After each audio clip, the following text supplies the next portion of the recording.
না আর দেরি করলে হবে না, এবার তো কলিজার টুকরাকে ফোনটা করতেই হবে, 12টা বেজে গেল, প্রপোজ ডে উইশ করতে হবে, কলিজার টুকরাকে ফোনটা করে দি।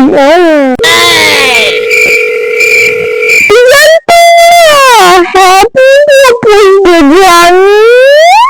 নাটক করে কি আছে, নাটক কি বলে, তুমি সবসময় আমাকে এরম করে রাখো, আমার ভালো লাগে না।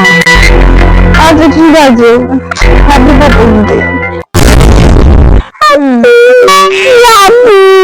জানি তোমার সব পড়া তুমি কাল ছুটি দেবে, কাল কিন্তু আমরা দুজন একসাথে ঘুরতে যাবো। না পড়ার ছুটি দিতে পারবো না, এমনিতেই 4টে ছুটি দিয়ে দিয়েছি, আর তোমার জন্য ন্যাকামি হিসেব ডে পালন করার জন্য আর আমি ছুটি দিতে পারবো না। তুমি আমাকে সময় দাও না, যখন সময় দিলে দিতে চাই আলাদা ডাক্তার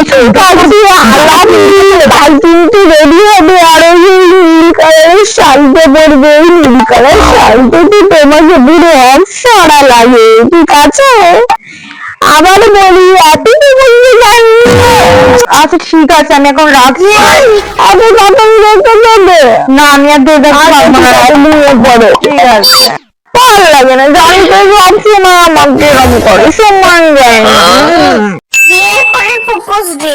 এই ফোনটা আমার স্নান হয়ে গেছে, বেরোবো।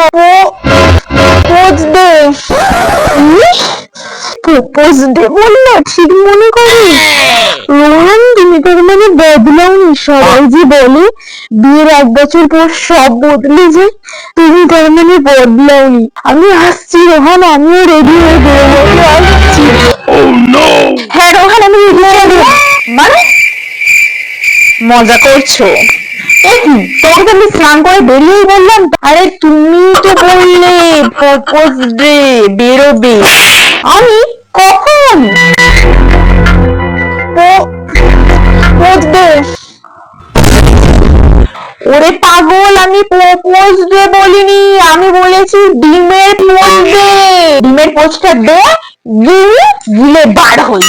শালার জাত কোথাকারের, আমি বললাম পোজ ডে, ও কোথায় প্রপোজ ডেতে চলে গেছে। আরে ডিমের পোচের কথা বললে, এইসব চলবে না। 1 বছর আগে তো রাত 12টার সময় তুমি আমাকে প্রপোজ করতে, আমি ঘুমাতে চাইতাম, তোমার বিয়ে হয়ে গেছে, তুমি খুব অশান্তি করে আমাকে জ্বালিয়ে রাখতে।